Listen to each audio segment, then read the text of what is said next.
Bismillahirrahmanirrahim. Assalamualaikum warahmatullahi wabarakatuh.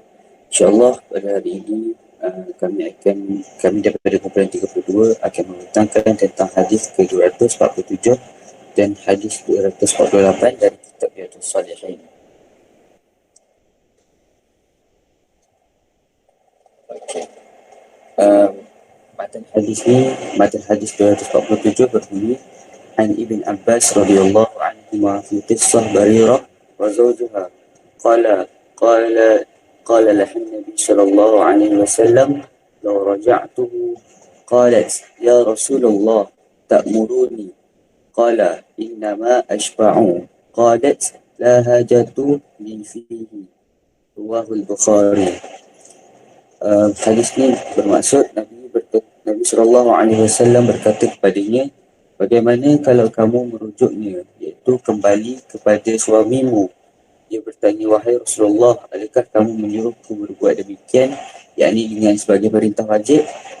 Baginda menjawab, sesungguhnya aku hanya memberi syafaat. Dia kemudian berkata, saya tidak ada apa-apa hajat lagi padanya. Hadis ini dalam kitab Riyadhus Shalihin, hadis ke-247. Takhrij hadis ni, perawi hadis ni Abdullah bin Abbas, iaitu Ibn Abbas. Muhaddis Imam Al-Bukhari, sumber rujukan hadis ni daripada kitab Riyadhus Shalihin, nombor hadis nombor 247 dan darjat hadis ni sahih. Okay, kita pergi kepada makna perkataan. Perkataan pertama kita ambil adalah perkataan Barirah. Barirah tu ialah bekas hamba yang dimerdekakan oleh Aisyah Ummul Mukminin. Seterusnya, perkataan seterusnya wazaujuha. Wazaujuha tu perkataan ni maksudnya Barirah dan suaminya iaitu Mughith dimerdekakan ketika masih menjadi isteri kepada Mughith. Rasulullah pun memberi pilihan kepada Barirah sama ada hendak kekal bersama suaminya ataupun atau sebaliknya. Lalu beliau memilih dirinya berpisah dengan suaminya. Mughith merupakan seorang hamba ketika isterinya dimerdekakan dan diberi pilihan oleh Rasulullah. Kisah Barirah dan suaminya diriwayatkan oleh Muslim dalam kitab Pembebasan Hamba dan juga oleh Tirmizi dalam kitab Nikah, hadis ke nombor 1155. Perkataan terakhir kita ambil adalah perkataan ta'muruni. Adakah Tuan menyuruhku? Adakah adakah Rasulullah menyuruh dia? Maksudnya ialah adakah Tuan memerintahkanku supaya merujuk tu sebagai perintah wajib? Okay, seterusnya kita pergi kepada kefahaman hadis. Kita dari aspek pertama iaitu aspek akidah, kita dapat faham hadis ni. Dari segi akidah kita dapat melihat Barirah yang begitu berpegang dengan rukun iman, iaitu beriman dengan Rasul, apabila dia sanggup untuk kembali dengan Mughith jika itu merupakan sesuatu perintah daripada Nabi SAW. Namun Nabi hanya memberikan nasihat atau saranan kepadanya, maka Barirah ingin tetap berpegang dengan keputusan asalnya. Aspek kedua iaitu aspek fiqh.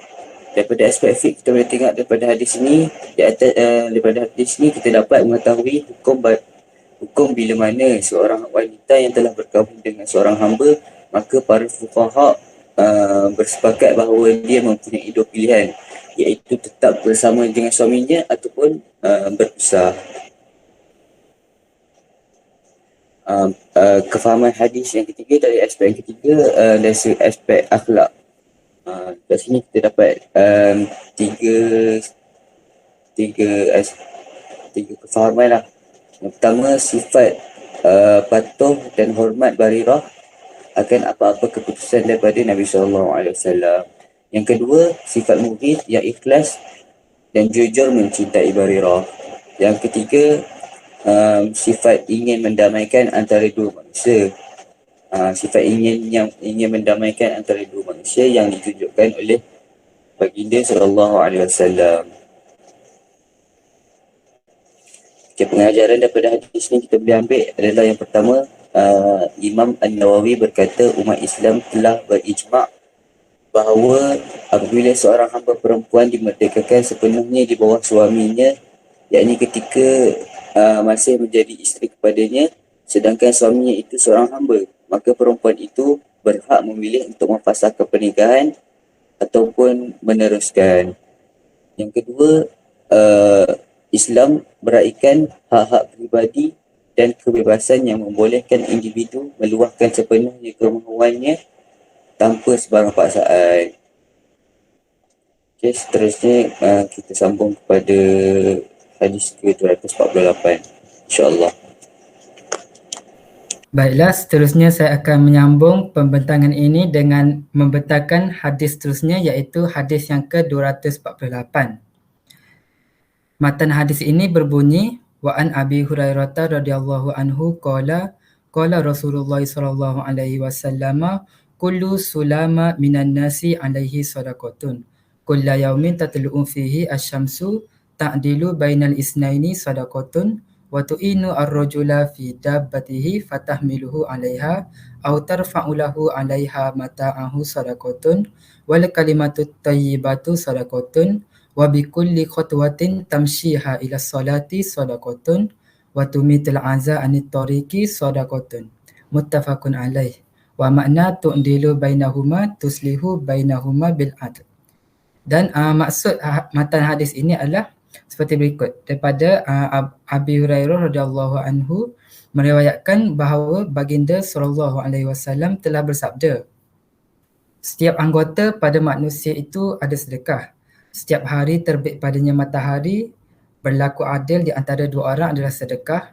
Membantu seorang lelaki untuk menaiki ke atas binatang tunggangannya atau mengangkat barangannya ke atas tunggangannya itu adalah sedekah. Kalimah thayyibah adalah sedekah dan setiap langkah yang dilakukan untuk mengerjakan solat adalah sedekah. Mengalihkan benda-benda yang menyakitkan dari jalan juga adalah sedekah. Riwayat Bukhari dan Muslim. Jadi takhrij dan darjat hadis ini, akhrajuhul Bukhari fil kitab sul wal jihad dan juga akhrajuhul Muslim fil kitab zakat. Dikeluarkan oleh Imam Bukhari dalam kitabnya as-sul dan jihad dan Imam Muslim dalam kitabnya zakat, dan darjat hadis ini sahih. Okay, kita pergi ke makna perkataan. Sulama iaitu sendi, maksud dia sendi, iaitu seluruh anggota dan sendi yang terdapat di tubuh manusia. Imam Muslim meriwayatkan bahawa terdapat 360 sendi keseluruhannya dalam badan seseorang manusia. Yang kedua, ta'dilu baina isnain, maksud dia dalam hadis berlaku adil di antara dua individu. Yang dimaksudkan ialah menghukum dengan adil ke atas dua orang yang bertelagah dan sebagainya. Yang ketiga, tu'inu ar-rajul fi dabbatihi, iaitu membantu pemuda menaiki tunggangannya, iaitu dimaksudkan binatang tunggangan ini merangkumi kereta, kapal, motor dan setiap kenderaan yang menjadi alat pengangkutan.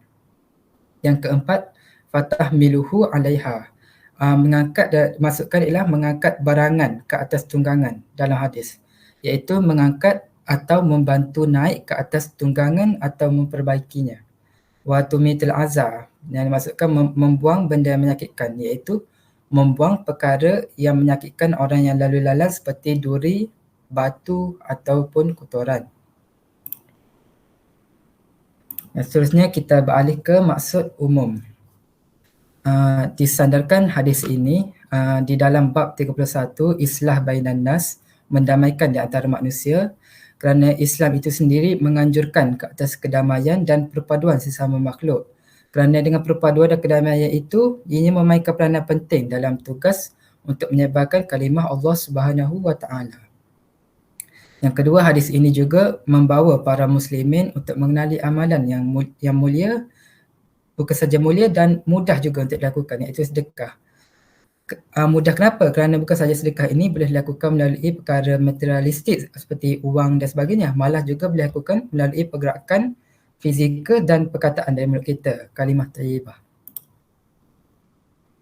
Seterusnya, kefahaman hadis.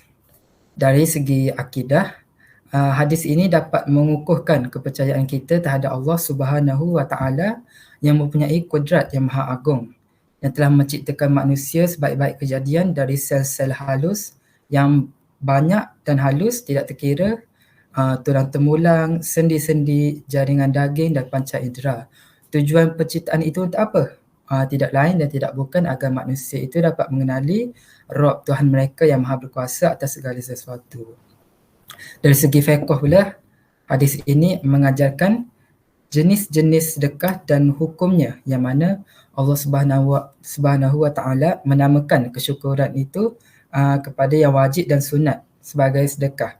Allah menambahkan kurniaannya pada amal kesyukuran itu pahala sedekah, seolah-olah Allah Ta'ala berfirman, hendaklah kamu menyatakan kesyukuran atas nikmatku itu atas anggota-anggotamu dengan menggunakan anggota-anggotamu itu untuk membantu hamba-hambaku dan bersedekah kepada mereka. Seterusnya, dari segi akhlak, dari sudut akhlak, hadis ini menekankan mengenai kesyukuran. Kesyukuran kita diberi anggota badan yang sempurna merangkumi sel, tulang, darah, sendi dan panca indera. Dan syukur itu sendiri terbahagi pada dua, iaitu syukur yang wajib, yakni melaksanakan segala kewajipan dan meninggalkan segala larangan. Maka jika dituruti segala kewajipan dan meninggalkan larangan itu, ianya sudah mencukupi dalam mensyukuri nikmat kesihatan anggota badan dan nikmat-nikmat lain yang kita kecapi ini.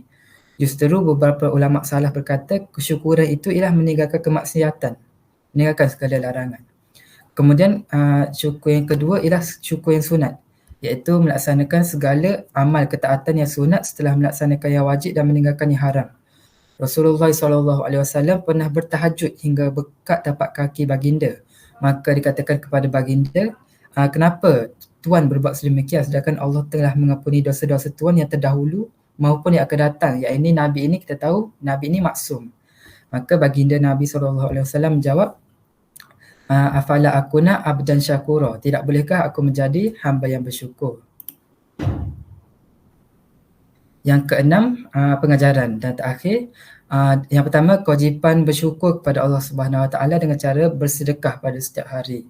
Yang kedua, terdapat satu hadis yang diriwayatkan dalam Sahih Bukhari dan Sahih Muslim yang bererti hadis itu jika dia tidak melakukan perkara-perkara tersebut, maka hendaklah dia menahan diri daripada melakukan kejahatan kerana sesungguhnya ia juga sedekah baginya. Hadis di atas itu menunjukkan bahawa tidak melakukan apa-apa kejahatan sudah memadai baginya. Selaras dengan apa ulama salaf kata di atas tadi, iaitu bersyukur ini ialah meninggalkan kemaksiatan. Sudah cukup. Kemudian C, syukur ini seperti di atas itu terbahagi kepada dua, iaitu wajib dan sunat.